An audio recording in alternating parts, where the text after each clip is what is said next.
A'udzubillahi minasyaitonirrajim. Bismillahirrahmanirrahim. Assalamualaikum warahmatullahi wabarakatuh. Alhamdulillah wassalatu wassalamu ala Rasulillah wa ala alihi wa sahbihi wa man walah. Subhanaka la ilma lana illa ma 'allamtana innaka antal alimul hakim. Alhamdulillahilladzi hadana li hadza wa ma kunna linahtadiya laula an hadana Allah. Allahumma anfa'na bima 'allamtana wa 'allimna ma yanfa'una wa zidna ilma. Rabbana yassir wa la tu'assir wa tammim bil khair. Rabbi zidni ilman. Amin ya rabbal alamin. Ustaz, hari ini kita sambung ayat semalam, ayat 63. Semalam kita baru dapat 3 ciri ibadur Rahman. Ustaz cakap ada 14 kan? Silakan Ustaz. Okay. Assalamualaikum warahmatullahi wabarakatuh. Alhamdulillah wassalatu wassalamu ala Rasulillah wa ala alihi wa sahbihi wa man wala amma ba'd. Alhamdulillah, segala puji bagi Allah. Kita sama-sama memperbanyakkan puji-pujian kita kepada Allah, rasa syukur kita yang tidak terhingga kepada Allah. Petang ini seperti yang kita rancangkan, Allah bagi keizinan kepada kita untuk kita sama-sama mengambil petunjuk, mengambil teladan, pengajaran, menjadikan Al-Quran itu sebagai huda dalam hidup kita, sebagai cahaya dalam hidup kita, yang mana kita sama-sama akan mengambil tindakan daripada sifat-sifat hamba-hamba Allah yang Allah puji, yang Allah redai, yang hamba-hamba yang Allah kurniakan rahmat kepadanya, iaitu dengan gelaran Ibadu Ar-Rahman. Kita telah sebutkan bahawasanya sifat-sifat ataupun ciri-ciri Ibadur Rahman ini, ia bermula daripada ayat nombor 63 yang tuan-tuan dan perempuan boleh temukan pada muka surat nombor 365 sehinggalah ayat 76 muka surat 366. Jadi penerangan tentang perkataan Ibadur Rahman ini ada pada awal-awal ayat yang ke-63, wa'ibadu, dan hamba-hamba Ar-Rahman, hamba-hamba kepada Allah Ar-Rahman. Okey. Antara sudut pandang kenapa Allah gelarkan hamba itu dengan nama ibad, kenapa Allah sandarkan hamba itu kepada perkataan Ar-Rahman. Kenapa? Kita tengok sekejap nota yang ada saya kongsikan. Kita tengok sekejap ya. Okey. Kalau kita lihat ada dalam nota ringkas yang saya ada edarkan kepada tuan-tuan perempuan, iaitu perkataan wa ibadur rahman. Okey. Kita jumpa perkataan ibad. Perkataan ibad adalah bilangan banyak bagi hamba, iaitu hamba-hamba Ar-Rahman. Okey. Kenapa Allah letakkan selepas perkataan ibad adanya Ar-Rahman? Kenapa tidak digunakan ibadur Rabb? Kenapa tidak digunakan ibadullah? Kenapa disebut ibadu Ar-Rahman? Maksudnya, mengapa Allah tidak menyebutkan nama lain seperti nama Ar-Rabb, nama Allah selepas ibad, tapi disebut Ibadur Rahman?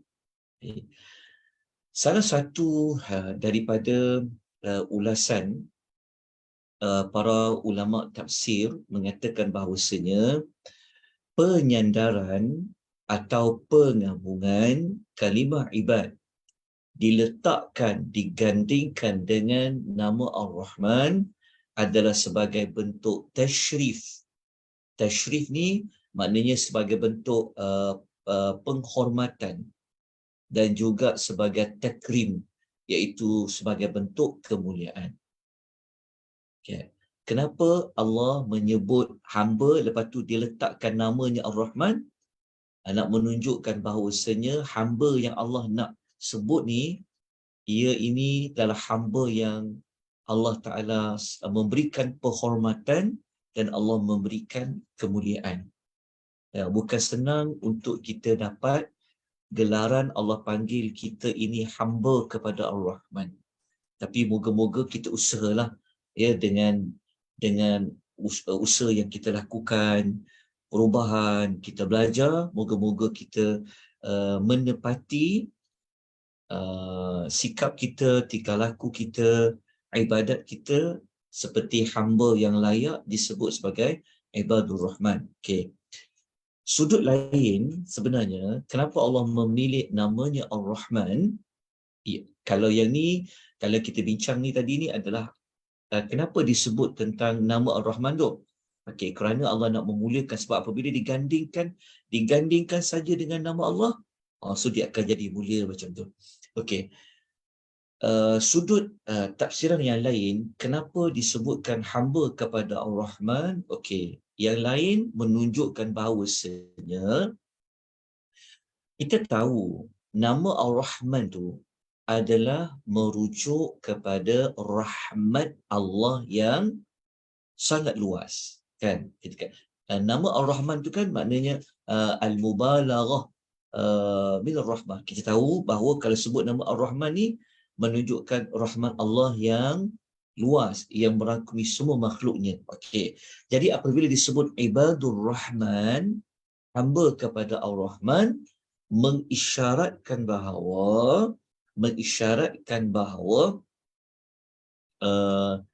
orang yang buat ibadat itu, mereka ini yang pertama semata-mata mereka ini buat kerana nak mencari rahmat Allah. Dia panggil hamba-hamba Ar-Rahman, maknanya hamba-hamba itu kalau dia buat ibadat, kehidupan dia sebenarnya nak mencari rahmat Allah. Sebab tu mereka layak dipanggil hamba kepada Allah yang rahmat dia yang melimpah ruah. Makna yang lain, kata para ulama, isyarat yang menunjukkan kepada hamba itu dipanggil hamba Ar-Rahman, maknanya hamba itu dia boleh jadi bagus seperti itu adalah kesan daripada rahmat Allah. Dia kesan daripada rahmat Allah. Maksudnya kita ni, kita nak buat mana-mana ibadat ni, kita nak akhlak kita, tingkah laku kita semua ni, sebenarnya kita bergantung kepada rahmat Allah. Jadi kesan daripada dapat rahmat Allah itulah, maka kita termasuk di kalangan ibad Ar-Rahman. Okay. Seperti saya katakan tadi, dikatakan juga dia ibadur Rahman kerana apa yang mereka lakukan itu adalah semata-mata mengharapkan rahmat Allah Subhanahu wa Ta'ala. Mencari rahmat Allah. Jadi moga-moga kita jelas tentang penyebutan tentang ibadur Rahman. Okay. Kemudian kita lanjutkan kepada ciri yang pertama kepada hamba ni, dia sangat mulia, dikaitkan dengan nama Ar-Rahman. Kita telah ulas tadi. Ciri yang pertama kita telah katakan ia adalah apa dia? Alladzina, mereka yang yamshuna, yang berjalan. Okey, cuba kita tengok perkataan yamshu. Yamshu ni maksudnya berjalanlah, kan? Yamshu maksudnya yang berjalan. Okey. Dekat dalam yang berjalan ni, kita lihat Allah guna kata kerja apa dekat yamshuna? Allah guna apa? Yamshuna. Mudhari', Ustaz. Allah guna kata kerja sekarang, iaitu fi'lul mudhari' ataupun kita kata present time. Okey, kita telah pun mengetahui jika Allah menggunakan kata kerja fa'lul mudhari', kata kerja sekarang, menunjukkan bahawa perbuatan berjalan itu bukanlah macam sekali-sekala, tetapi dia sentiasa apabila dia berjalan. alal ardi, di muka bumi.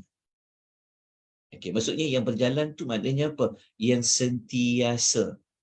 Kalau dia berjalan di muka bumi ini dalam keadaan apa? Dalam keadaan haunan. Okey, dekat sini diterjemah sopan santun. Okey, tuan-tuan ada terjemahan lain tak? Hauna tu diterjemah sebagai apa? Hauna, hauna. Hauna Rendah diterjemah. hati. Apakah? Rendah hati. Okey, rendah hati. Okey, yang lain ada selain pada sopan santun diterjemah sebagai apa? Rendah diri. Ya, mereka yang berjalan di muka bumi dengan sopan santun. Okey. Sebab dia bahasa Melayu ni dia ada banyak kan. Ada yang panggil dia sopan santun, ada yang sebut rendah diri. Apa beza kalau rendah dia berjalan sambil berendah diri, dia berjalan dengan sopan santun. Apa perbezaan dia? Nampak macam dua berbeza ya? Sopan santun ni maksudnya macam mana dia jalan? Adakah maksud sopan santun ni dia berjalan tak kelang kabut? Sopan santun ni lemah lembut. Ya, dia lemah lembut tu adakah dia berjalan macam seperti model yang berjalan ataupun catwalk ke macam dia berjalan tu? Lemah lembut tu maksudnya macam mana lemah lembut tu? Dengan Kalau penuh adab, dengan penuh adab. okey, dia ada kaitan dengan adab. Maknanya kalau kita baca terjemahan, ada menterjemahkan hauna tu dengan makna rendah diri. Yang itu pun makna dia. Maksudnya dia berjalan di muka bumi Allah Ta'ala ni dalam keadaan dia tawadhu'. Itu bermaksud rendah diri. Okey. Sopan santun pun boleh digunakan. Tapi sopan santun di sini bermaknanya dia berjalan dengan penuh adab. Maknanya berjalan dengan penuh sakinah dalam keadaan yang tenang. Maksud dia macam tu. Dia berjalan di atas muka bumi dengan keadaan dia dalam keadaan dia merendah diri. Maksudnya dalam keadaan dia tidak sombong. Dia berjalan di muka bumi Allah ni dalam keadaan yang tenang. Penuh dengan tata sila dia berjalan. Okey. Yang ini adalah sifat yang pertama. Okey. Untuk yang sifat yang pertama ni, tuan-tuan dan puan-puan, rahimani wa rahimakumullah, ada ya ayat-ayat lain yang kalau kita baca pada ayat lain ada sebenarnya Allah menyebut tentang orang yang berjalan di dalam keadaan apa? Dia berjalan di dalam dalam keadaan yang sombong lah. Kita tahu kan salah satu larangan dari Allah Azza wa Jalla adalah berjalan di muka bumi dalam keadaan sombong. Iaitu Allah tidak sukai. Okey, jadi mudahnya penerangan ringkas, ciri yang pertama dia berjalan di atas muka bumi Allah Ta'ala ini dalam keadaan dia tidak menyombong diri dia. Lepas tu dalam keadaan dia berjalan tu dalam keadaan dia berjalan penuh dengan ketenangan.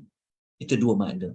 Okey, jadi kita lihat penerangan lanjut dia. Okey. Kalau kita buka dalam Tafsir Al-Munir, dalam Tafsir Al-Munir mengatakan bahawa mereka ni siapa? Ibadur Rahman tadi.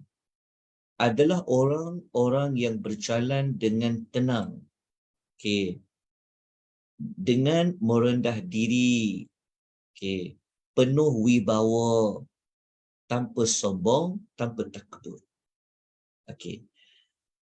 Kita mengetahui kan salah satu daripada wasiat Luqman. Kalau kita ingat salah satu daripada wasiat Luqmanul Hakim kepada anaknya, dia pernah berpesan apa kepada anaknya?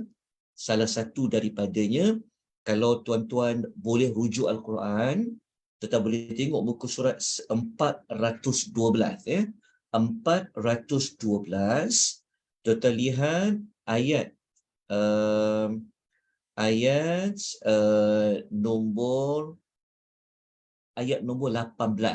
Kita boleh tengok pada ayat nombor 18.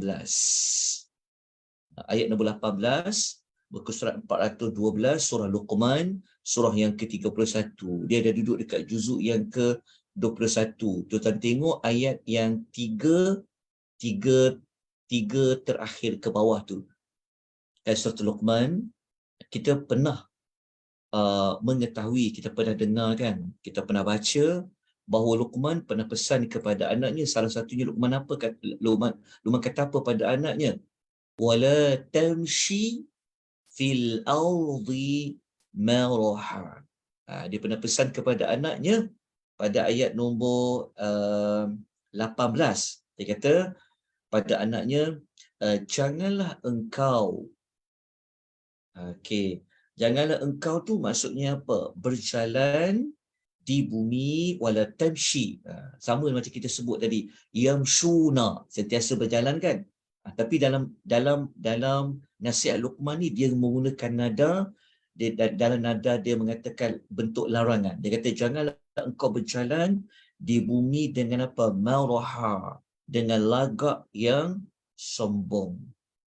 Jadi daripada ayat nombor 17, daripada ayat nombor 18 suratul Luqman, kita dapat mengukuhkan lagi bahawa ciri ibadur Rahman ini, kalau dia berjalan di atas muka bumi ini, dia berjalan dalam keadaan yang tidak sombong, tidak takabur.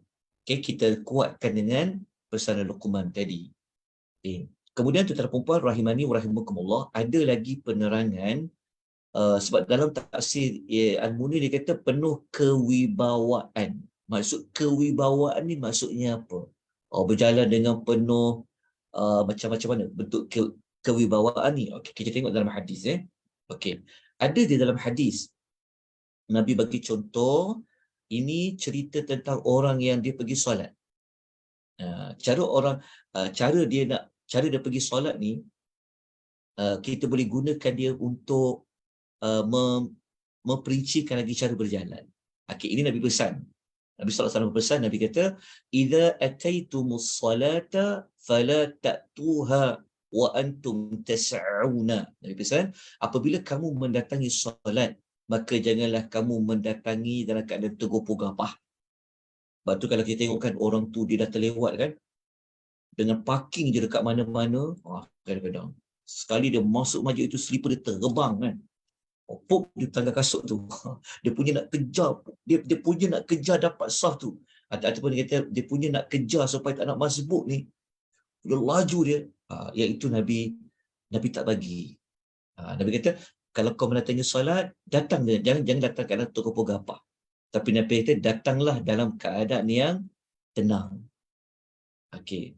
Apa sahaja yang kamu dapatkan dari solat itu, maka solatlah. Apa yang kamu tertinggal, maka sempurnakanlah. Maksudnya Nabi kata, kalau pergi masjid tu, kalau pergi solat tu, tak perlulah berlari-lari kan, tergopoh-gapah kan, tergesa-gesa, punya nak dapat rakaat solat dengan imam. Nabi kata, engkau jalan je macam biasa, tenang je kau berjalan. Tapi bukanlah maksudnya berjalan macam dalam keadaan macam saja lambat, tapi jalan dalam keadaan tenang, macam biasa dia berjalan. Maksudnya Nabi kata, kalau dia sempat ikut imam, sempatlah. Kalau dia tak dapat ikut imam, tak cukup rakaat, tak apalah, tunaikanlah. Okey, boleh faham tak tentang hadis riwayat Bukhari Muslim ni? Ini adalah untuk menerangkan maksud ayat yang berjalan tadi, hauna tadi, sopan santun tu. Maksudnya berjalannya di atas muka bumi dalam keadaan, maknanya bukan sekadar sombong kita belajar tadi, tapi disuruh cara berjalan tu. Dia cara orang berjalan sombong pun ada juga bentuk dia kan, dada dia berjalan tu, itu sombong. Tapi ni berjalan, perihal berjalan orang Islam ni, berjalan dia dalam keadaan tenang ni pun termasuk daripadanya. Dia bukan maksudnya berjalan je sebenarnya, bukan maksud berjalan kaki semata-mata ya. Naik kenderaan pun kena macam tu juga kan. Ini kalau bawa kenderaan, ya Allah, macam pelesit dia bawa pup, terkepuh-gapah dia kan. Itu pun sebenarnya tak bagus sebenarnya. Okey. Kemudian mari kita lihat lagi apa ulasan berjalan dalam keadaan yang macam tenang tu. Okey, kalau kita rujuk tafsir Ibnu Katsir pula kata, mereka berjalan bukanlah seperti orang sakit yang dibuat-buat. Tahu tak orang sakit dibuat-buat? Lambat dia berjalan. Dan bukan sekadar ingin dilihat oleh orang lain. Akan tetapi yang dimaksudkan dalam ayat ini adalah ketenangan dan kewibawaan. Okay, nanti kita akan tengok lagi apa maksud apa penjelasan kewibawaan ni. Okey. Maksudnya kat sini kita dapat salah satunya apa? Bukan berjalan seperti orang yang sakit. Okey, ini berdasar Ibnu Kathir. Okey, kita lihat contoh cara Nabi berjalan. Ya, Nabi SAW. Kana Nabi SAW idza masya takaffuan ka'annama yanhatu min sadabin. Okey. Nabi SAW kalau dia berjalan, pergerakannya kelihatan tegak. Dia bukan berjalan macam orang yang sakit macam tu. Seolah-olah beliau sedang turun di lereng yang curam. Dia tegak dia Nabi jalan. Okey, boleh faham hadis ni kan? Okey, kita lihat dalam tidak ada penjelasan lain. Okey, maksud dia berjalan hauna tadi tu maksudnya dia berjalan dalam keadaan dia berjalan dalam keadaan tenang ni. Kita telah ulas tadi, bukanlah tergopoh gapah macam orang yang kejar nak dapat rakaat tadi, bukan juga berjalan macam nampak macam lemah berbenarlah dia tu. Maksudnya nampak dia macam dia tu sakit ke? Macam itulah. Boleh faham itulah tafsiran ringkas yang dapat saya kongsikan berdasarkan rujukan daripada ulama-ulama tafsir. Maknanya kesimpulan dia apa? Kesimpulan dia kalau berjalan, berjalanlah dengan penuh rasa rendah diri. Ini bumi Allah. Okey, naiklah kenderaan apa pun. Jangan kita pandang rendah orang lain yang dalam berjalan. Jangan pandang manusia lain ni dengan pandangan yang sinis. Jangan pandang manusia lain ini kalau kita berjalan dalam kita memandang bahawa kita ni lebih daripada orang lain. Okey, begitulah sedikit sebanyak maklumat pada ayat yang ke-63 bagi ciri ibadur rahman yang pertama. Okey, kita masuk kepada ciri ibadur rahman yang kedua. Belum lagi.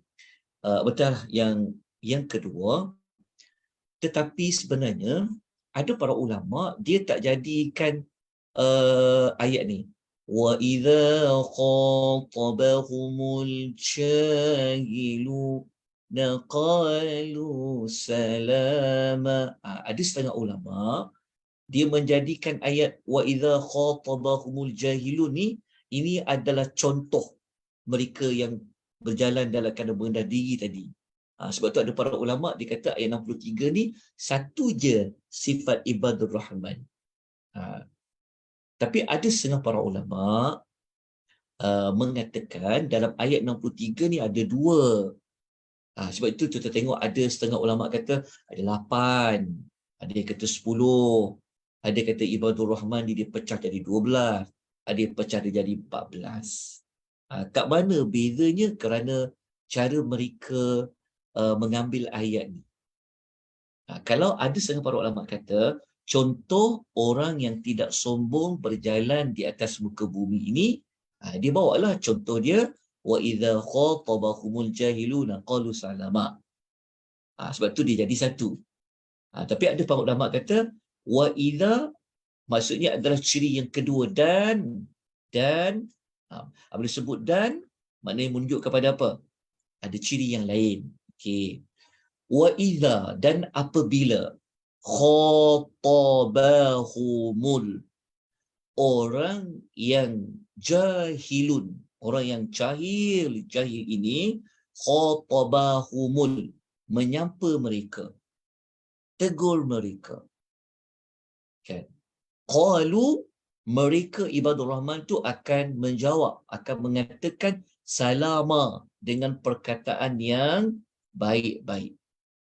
Salama dekat sini jangan kita fahami ia dengan memberi salam. Bukannya salama dekat sini maksudnya kita ucap perkataan yang baik-baik. Contoh Ada orang jahil kata apa? Mak kau hijau, dia kata. Nak jawab apa? Kita pun jawab balik. Mak kau pun sama hijau, contohlah. Kan? Orang kata, orang maki kita, kita maki dia balik. Geram aku.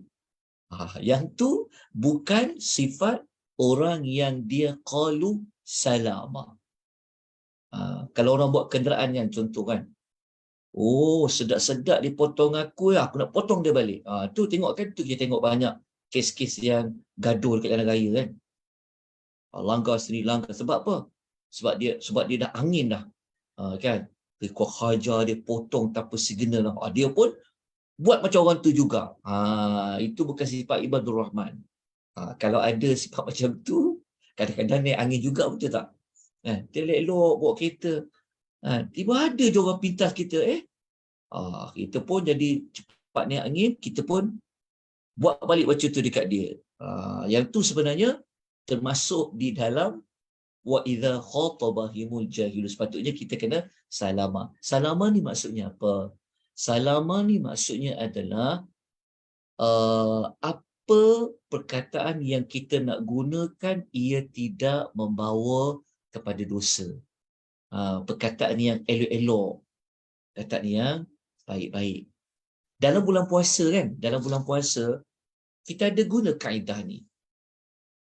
Ingat tak hadis yang kalau ada orang maki kita kena jawab apa? Kita jawab apa? Diam, Ustaz. Saya jawab apa diam? Kita Nabi ajar jawab kita, saya berpuasa. Saya sedang berpuasa macam apa ni, Maryam. Ya, betul. Maksudnya Nabi katakan apabila seseorang telah mengutuk kamu, mengkeji kamu, maka kamu katakan inna sa'im kan? Aku berpuasa, aku berpuasa. Jangan ditambah pula. Tak apa, nanti habis puasa kau jaga kan? Tak ada. Kita jawab juga berpuasa itu menunjukkan apa? Nabi mengajar kita akhlak. Apabila kita berhadapan bulan puasa ni memang perlu jadi ibadah rahman lah. Kan? Apabila kita berpuasa, kita kena jaga tutur kata kita. Sebenarnya menjaga tutur kata kita itulah sebenarnya contoh qalu salama. Kita tak balas balik. Dengan perkataan-perkataan atau tindakan-tindakan yang boleh menyebabkan jatuh kepada dosa. Kan? Cakap kita bukan-bukan dah. Kita doa adalah kebaikan. Jangan kita duk balas-balas. Nanti akan menyebabkan lagi bergaduh. Dia kadang-kadang kan, dalam hubungan suami isteri pun boleh jadi juga. Orang kata kita bukan-bukan. Macam-macam maki sebagainya kan. Kalau kita jawab balik apa pun masalah juga, betul tak? Jadi ambil tindakan macam mana nak jaga perkataan qalu salama. Okey. Jahilun dekat sini tuan-tuan dan puan-puan, para ulama kata perkataan jahilun dekat sini makna pertama kita fahamlah jahil dari sudut pengetahuan agamanya. Maksud dia jahil dekat sini maksudnya mereka ni kalau bercakap tu tak fikir perkataan tu kotor ke, perkataan tu elok ke, perkataan tu dosa ke. Jadi orang yang jahil kan. Kalau mulut dia, ya Allah. Kan? Maksud kedua jahil bukan kerana dia tak tahu saja. Tapi jahil juga adalah merujuk kepada orang yang dia lebih mendahulukan hawa nafsunya daripada akal fikirannya. Itu pun termasuk makna yang jahil. Maksudnya dia mendahulukan hawa nafsu dia daripada maksudnya dia mendahulukan hawa nafsu dia dalam dia berkata-kata. Itu pun termasuk di dalam makna jahil. Bukanlah jahil itu sekadar dia memang tak tahu bahawa perkataan tu tak elok, perkataan tu tak sesuai, bukan sekadar tu. Tetapi ada setengah orang dia tahu, tapi kerana nafsu marah dia mendahului kan kewarasan dia, menyebabkan dia mengatakan benda yang tidak elok. Sebab itu sifat Ibadur Rahman, dia kena apa? Dia kena qalu salama. Okey, setakat ni jelas tak untuk dua ciri bagi Ibadur Ar-Rahman. Okey, kita tengok dalam ayat ada. Tengok ya. Kita tengok. Saya terlupa nak sebut tafsir. Subhanallah, saya lupa nak paparkan. Okey. Begini. Sebab saya ulas pun sebenarnya adalah daripada tafsir ayat. Okey, kita tengok ya. Wajib bukan wajib lah. Kita memang patut tengok apa kata para ulama tafsir. Okey. Ni saya rujuk dalam tafsir Al-Munir ya, tafsir Al-Munir atau Wahbah Zuhaili. Okey.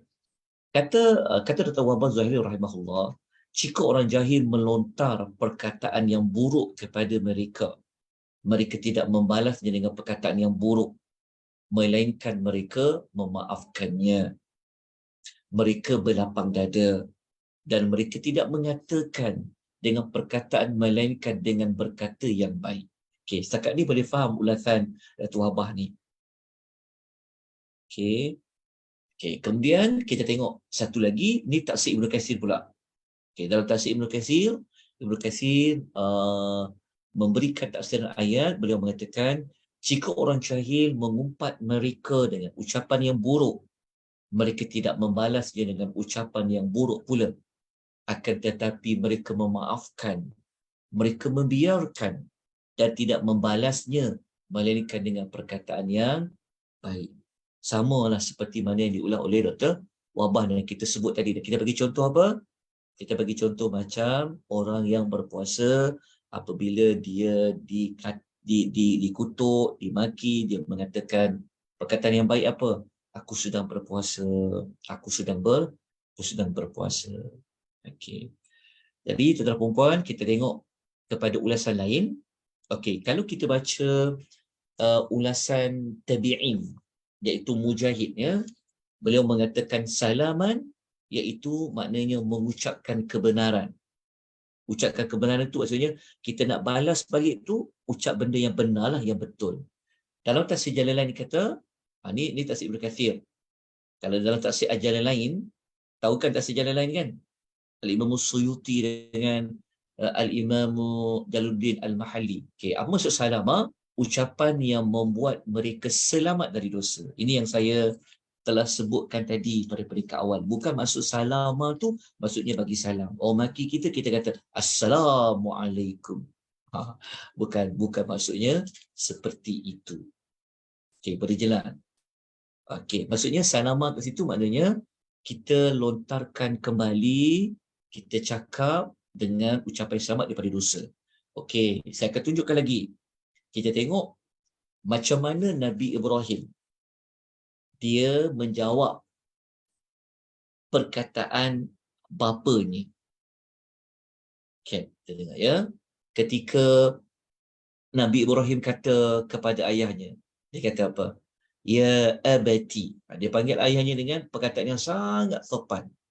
Dia kata, ya abati, wahai ayahku. Dia kata, sesungguhnya aku bimbang ayah nanti akan diazab. Ni ada ejaan tertinggal, kita salah ni. Akan diazab oleh Tuhan yang Maha Pemurah. Fatakuna lisyaitani waliya. Maka ayah akan jadi rakan dalam syaitan nanti dalam neraka. Tengok, Ibrahim, dia nak dakwah bapa dia ni, dia guna bahasa yang sangat halus. Dia kata, ya abati, wahai ayahku. Dia kata, dia sebenarnya dia nak suruh ayahnya berhenti daripada menyembah patung-patung dan berhala tu. Kalau tidak, dia akan diazab dalam neraka bersama dengan syaitan. Okay, kita tengok ayat nombor 45 kan, surah Maryam. Okay, kita tengok apa jawapan bapa dia pada ayat nombor 46. Bapanya menjawab, bapanya cakap balik, agharibun anta an alihati ya Ibrahim. Ayat dia kata, patut ke engkau nak bencikan tuan-tuan aku, wahai Ibrahim? Patut ayah dia kata, la illam tantahi la arjumannak. Sesungguhnya jika engkau tak berhenti daripada mengutuk sembahanku, sudah tentu aku akan merejam engkau dengan batu. Wahjurni maliya, dan engkau tinggallah aku buat selama-lamanya. Okey. Kita lihat balik apa jawapan Nabi Allah Ibrahim kepada bapaknya. Dia kata apa pada bapaknya? Dia kata, qala salamun alaika. Dekat sini bukanlah hanya dia kata assalamualaikum. Tak. Maksudnya dia kata di sini Ibrahim berkata, semoga keselamatan bersama engkau wahai ayah. Tengok, walaupun ayah dia ugut dia nak derjam, ayah dia minta tinggalkan dia kan, buat selama-lamanya. Tak payah pedulikan ayah ni kan. Tapi Ibrahim tak jawab. Ibrahim tak jawab dengan bahasa yang kata, ayah ni kah kepala lah. Kan? Ayah ni dah tua-tua dah nak mati dah, contoh kan. Contoh lah. Kan? Maksudnya dia tak guna perkataan yang berat lah, perkataan yang keji. Tapi dia kata, semoga ayah selamat ayah. Dia kata, semoga keselamatan bersama engkau wahai ayah. Aku akan minta ampun kepada Tuhanku untukmu wahai ayah. Innahu kana bi hafiyya. Sesungguhnya dia sentiasa melimpahkan ihsannya kepadaku. Okey, kita boleh faham tak jawapan balas Nabi Ibrahim dekat ayat qala salamun alaika. Kan? Ini contoh bagaimana Allah menyebutkan tentang jawapan balas Nabi Ibrahim kepada bapanya. Okey, ada satu lagi. Kita tengok contoh lain. Ini dalam surah Al-Qasas. Ini dalam surah Al-Qasas ayat nombor 55. Kita tengok contoh macam mana orang-orang Islam perlu lakukan apabila mereka mendengar kutukan, kejian. Allah kata, wa idza sami'u lagwa a'radu anhu. Dan apabila mereka mendengar perbualan yang sia-sia. Nanti kita akan jumpa ciri-ciri meninggalkan yang sia-sia. Mereka berpaling daripadanya sambil mereka berkata, lana a'maluna walakum a'malukum salamun alaikum la nabtaghil jahilin. Mereka mengatakan, bagi kami amal kami, bagi kamu amal kamu. Selamat tinggal, kami tidak ingin berdamping dengan orang yang jahil. Kalau tengok dalam ayat ni macam seperti dia bagi salam kan. Tapi dekat sini maksudnya dia mendoakan keselamatan ke atas kamu. Semoga kau selamat. Macam tu ayat dia lah. Maksudnya orang beriman ni walaupun dia dengar benda-benda yang kotor kan, kutukan, dia kata tak apalah.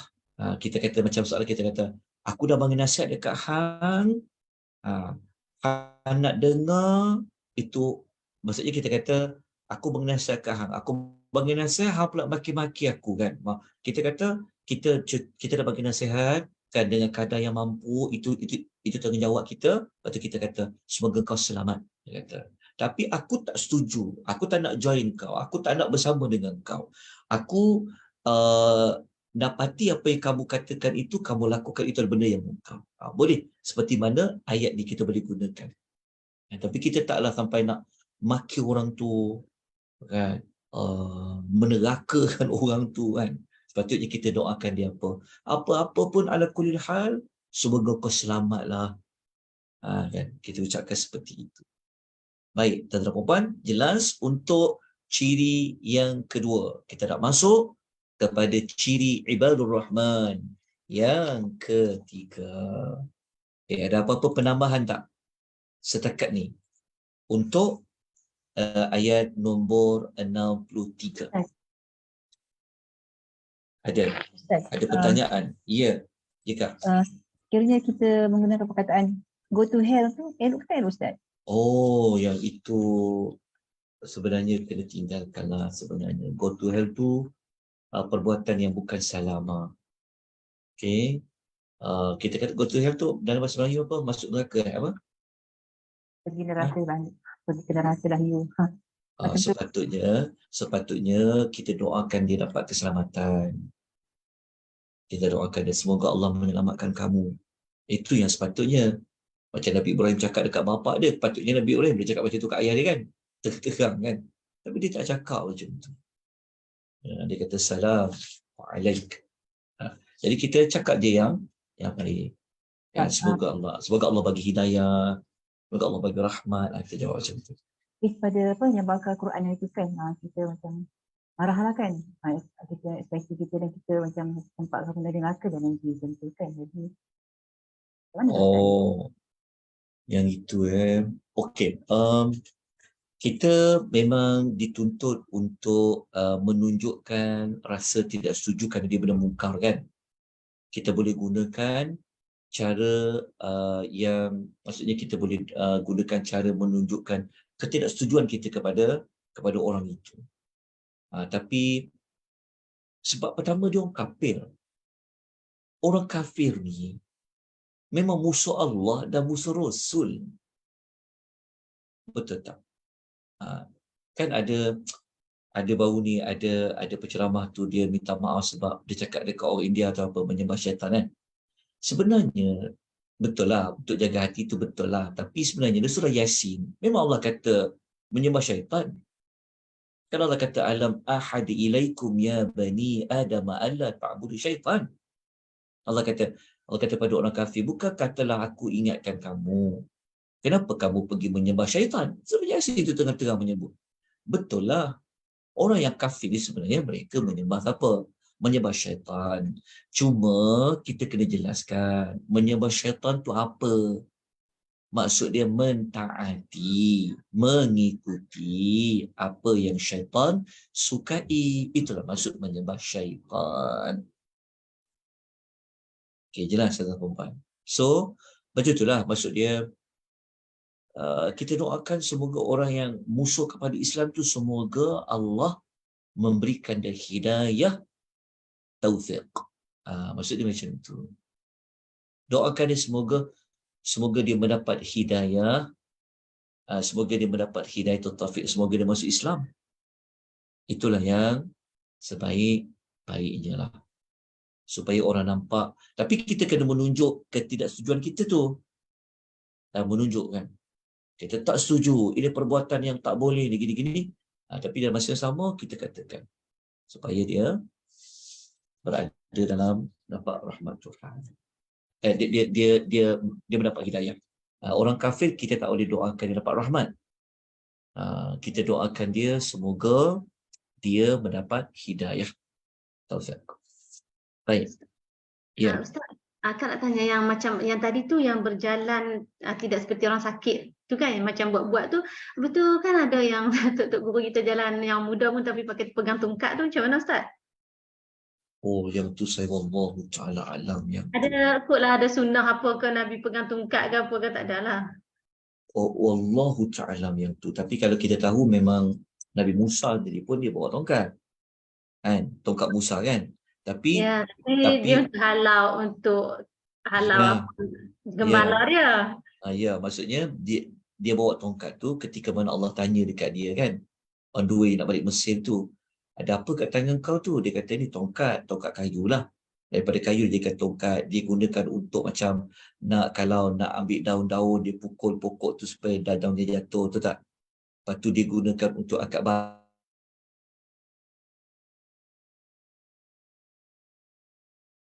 barang tu lah. Kayu kan orang gunakan untuk itu contoh. Jalan kan? Tapi adakah sunnah Nabi kat orang yang pegang apa yang buat tongkat 4 kaki tu kan? Tahu tu ada pegang kan? Bawa 4. Tu dia panggil apa tu? Tongkat apa tu? Tongkat dia panggil ya? Allahuakbar. Tapi yang tu saya tidak ada ilmu, saya tak ada jawapan adakah sunnah Nabi walaupun kita sihat kita perlu berjalan dengan memakai tongkat. Seperti nenek kebayan jalan tu. Yang tu memang tak boleh lah, memang nampak kelemahan Islam sebab Umar pernah tegur orang berjalan macam seperti itu, tapi kalau dia berjalan tegap tapi dia bawa tongkat adakah boleh? Yang tu wallahu alam. Nanti kena rujuk nanti ya pada pengisian yang lain. Okey. Soalan lain kalau ada? Ada? Kalau tak ada, kita teruskan dengan ayat yang berikutnya. Ayat yang berikutnya. Okey, siapa nak baca ayat yang berikutnya? 64. Tak apa. Kak Izzat, moderator baca dulu Ustaz. Lagi yang lain bagi mereka Okey. baca. Okey. Silakan Kak. A'udzubillahi minasyaitonirrajim. Walladzina yabituna lirabbihim sujjadan wa qiyama. Makna dia apa? Terjemahan Maknanya, dia, dan jangan dalam kurungan yang diridhai Allah itu ialah yang tekun mengerjakan ibadat kepada Tuhan mereka pada malam hari dengan sujud dan berdiri. dengan sujud dan berdiri. Okey. Okey. Kejap ya, saya tunjukkan nota. Okey. Okey ni. Okey. Ciri yang ketiga adalah ciri qiyamul lail ya, tekun beribadah di malam hari. Yang dimasukkan di sini memang ia merujuk kepada solat malam lah. Lepas tu kalau kita rujuk dalam ulasan atas sejarah lain mengatakan ayat yang ke-64 yang kita baca ni maknanya mereka ni siapa? Ibadur Rahman tadi, mereka melaksanakan solat malam. Okey, dalam tafsir As-Sa'di mengatakan, mereka banyak melakukan solat malam, tetapi ada perincian dia. Dia buat solat malam tu adalah ikhlas kerana Allah. Macam mana kita kata ikhlas kerana Allah? Cuba tengok dalam ayat tu. Jumpa tak perkataan lirabbihim kat sini. Walladzina yabituna lirabbihim. Dia ada. Kepada Tuhan mereka. Kepada Tuhan mereka ni menunjukkan apa? Kenapa lirabbihim? Menunjukkan kepada mereka solat malam ni mereka buat semata-mata kerana Allah. Sebab tu ada perkataan lirabbihim. Dia bukan solat malam tapi dengan niat yang tidak ikhlas. Ini tidak termasuk di dalam bab walladzina yabituna lirabbihim. Okey. Kemudian kata Ibnu Katsir, kalau kita baca Ibnu Katsir kata apa? Mereka ini ibadat di waktu malam ini dengan penuh rasa hina. Mereka beribadat kepada Allah tu dalam perasaan apa? Perasaan rasa perlukan Allah. Mereka ni ada kekurangan, mereka banyak dosa mereka bermunajat kepada Allah Azza wa Jalla di waktu malam. Okey. Kalau kita lihat dalam ayat lain sebenarnya ada menyebut tentang orang yang bangun malam ni, cara dia buat ibadat malam tu kita boleh tengok dalam surah As-Sajdah lah, ayat nombor 16 kan. Tatajafa junubum 'anil madaji' yad'una rabbahum khaufan wa tama'a. Okey, mereka menjauhkan diri daripada tempat tidur, maksudnya mereka qiyamul lail, mereka solat malam. Mereka sedang berdoa kepada Tuhan mereka dengan perasaan apa? Ini ada penambahan. Dengan perasaan takut terhadap dosa, terhadap kemurkaan Allah. Lepas tu juga dengan ada perasaan apa? Dengan perasaan mengharapkan rahmat Allah, harap Allah masukkan dalam syurga. Kalau takut tadi takut Allah masuk ke dalam api neraka. Itulah di antara penerangan lanjut cara untuk melakukan solat malam tu bersama perasaan khauf dan tama'. Okey. Kalau kita baca dalam ayat lain ada dalam ayat lain satu contoh sekejap. Tak ada dalam ayat lain tu, saya buat satu ayat saja. Okey, sebelum kita pergi kepada ciri lain, cuba tengok perkataan sujada wa qiyama. Kenapa ada sujada, lepas tu ada qiyama? Sujada tu apa maknanya? Sujud lah. Kan sujada maksudnya sujud. Wa qiyama maksudnya adalah berdiri.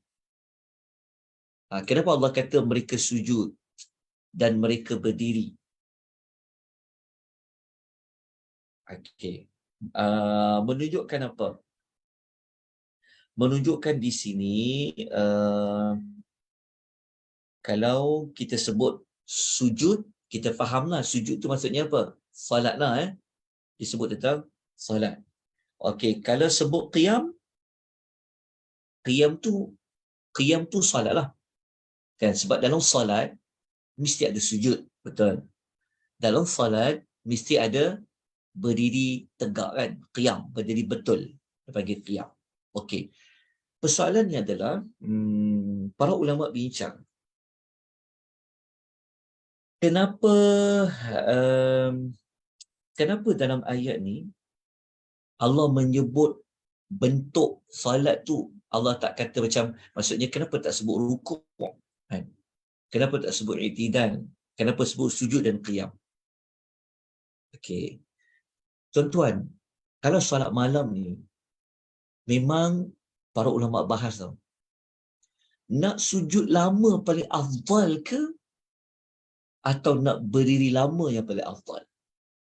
Tu ulama sama bincang tahap macam tu. Tapi kalau kita tahu sifat salat malam Nabi ni, Allahu akbar. Kan, sifat salat malam Nabi ni berdirinya lama. Habis 286 ayat Al-Baqarah tu. Kalau kita macam mana tuan-tuan pandangan? Berdiri dia lama dan sujud Nabi pun lama. Okey.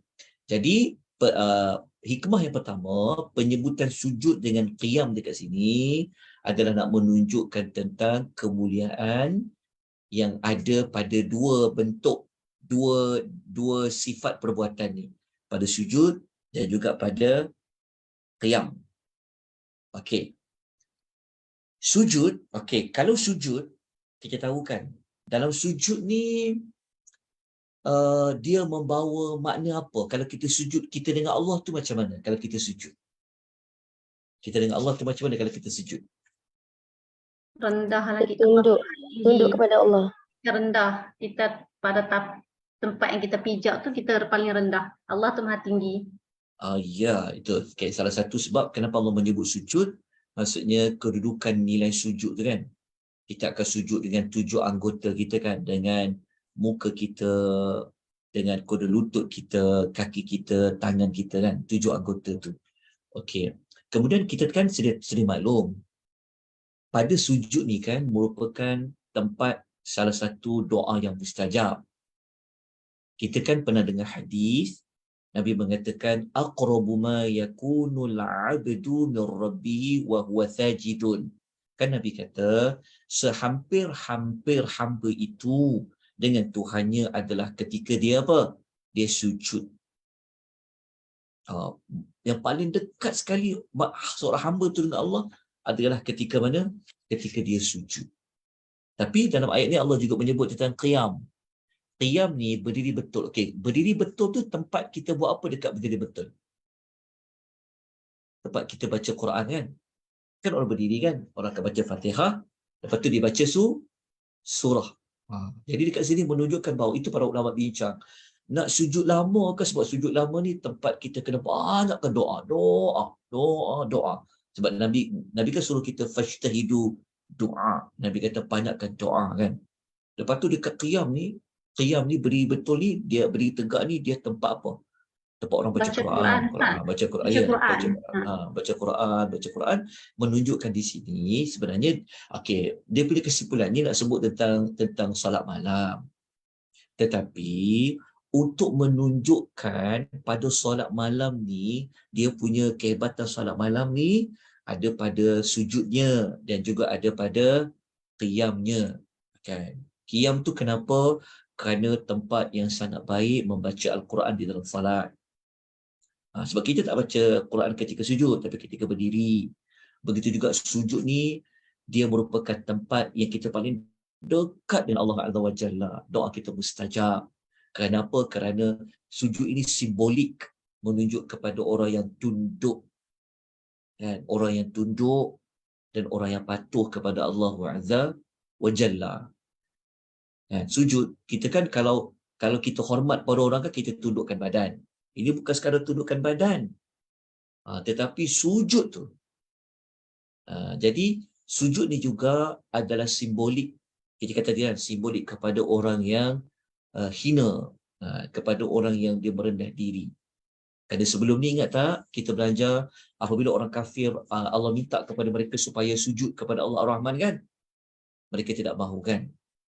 Okay, jadi tuan-tuan puan rahimani rahimakumullah. So inilah seberingkas, cuma kuliah akan datang saya akan berikan nota saya nak kongsikan nota ni. Kelebihan yang ada pada solat malam. Kita perkemahkan lagi tentang ibadat qiyamul lail tu. Bukan sekadar nak termasuk di dalam nak dapat pangkat ibadur rahman, tapi kita nak dapat kelebihan dia. Nota dia sekejap. Nota dia macam ni nota dia. Tapi nanti saya bagi kemudian ya. Akhir minggu depan ni. Sekejap ya, saya tunjukkan nota dia. Ada saya buat tentang qiyamul lail tu. Oh ya, saya letak dalam nota lain. Okey. Nanti saya tunjukkan kepada tuan-puan ya. Maksudnya ni beberapa kejap ya. Beri saya waktu sedikit saja. Okey, sambil-sambil tu ada apa-apa persoalan? Ada apa-apa pertanyaan dari tuan-tuan dan puan-puan yang ada benda nak tanya ke? Ustaz pernah kata nak bagi nota abid dan ibad. Oh, Semalam. abid dengan ibad tu. Abid dengan ibad. Oh ya. Nota tu. Nota tu abid dengan ibad. Okey, ingatkan saya nota abid dengan ibad tu. Okey. Nota abid dengan ibad sekejap ya. Ni seperti nota tu solat malam. Okey, sambil-sambil tu ada apa-apa pertanyaan? Tadi tuan-tuan dan puan-puan, kalau ada penambahan maklumat silakan tuan-tuan dan puan-puan. Kalau ada penambahan maklumat silakan. Okey, ada tak? Tak ada. Ustaz, maknanya qiyam tu lagi lama kita berdiri, lagi baiklah kan dalam kita solat tu, dalam solat tahajud tu. Iyalah sebab qiyam ni seperti kita sebut tadi adalah tempat kita memperbanyakkan membaca Al-Quran. Jadi lagi banyak kita baca lagi baik. Namun begitu, ia bergantung kepada kemampuan kita dalam menunaikan qiyam. Macam kita sembahyang tarawih, nanti sembahyang tarawih kan, kita diri lama baca ayat panjang. Ada sedang tempat dia baca 1 juzuk satu malam kan. Nak baca satu muka, satu rakaat ni pun macam panjangnya. Kan? Tapi kalau kita boleh berdiri lama dengan membaca Al-Quran, dia memang terbaik. Tapi kalau kita tak mampu, ikut pada kadar lah, ikut pada kemampuan kita. Okey. Lagi ada apa-apa pertanyaan? Dah dapat 3 kan? Ciri orang yang ciri ibadur ar-Rahman. 3 ya. So insyaAllah nanti kita sambung lagi. Okey, 3 ni maksudnya kalau tengok dekat nota ni, kita dah selesai yang ni lah. Yang ayat 63, tawaddu', merendah diri, termasuklah tenang ketika berjalan di atas muka bumi Allah, tidak sombong. Kemudian kita belajar yang ciri kedua, iaitu lemah lembut, akhlak yang baik dalam berkata-kata. Okey, qalu salama tadi. Lepas tu yang ketiga adalah mengerjakan salat malam. Ini pada ayat nombor 64. Okey, yang ini 63. Yang ini 63. Dan yang ini ayat nombor 64. Okey. InsyaAllah nanti kita sambung lagi ya, minggu hadapan. Nanti tu ingatkan saya nota-nota yang saya janji nak berikan, insyaAllah. Nanti saya kongsikan. Ada apa-apa penambahan maklumat? Silakan tuan-puan. Ada ke? Tak ada. Ini ada puan apa ni Biza ni tanya, kuliah ni hari Isnin dengan Selasa saja petang pukul 3. Oh ya, betul. Lupa nak maklumkan. Okey. Pengisian ni sebenarnya adalah hanya setiap Isnin dan Selasa jam 3 petang. Okey. Sebelum ni kita buat pagi hari Selasa, tapi saya ada kelas secara bersemuka, tak dapat nak buatkan kelas. Jadi kita gunakan waktu petang. Alhamdulillah. Ada juga orang yang boleh ikutkan, bimbang juga petang ni.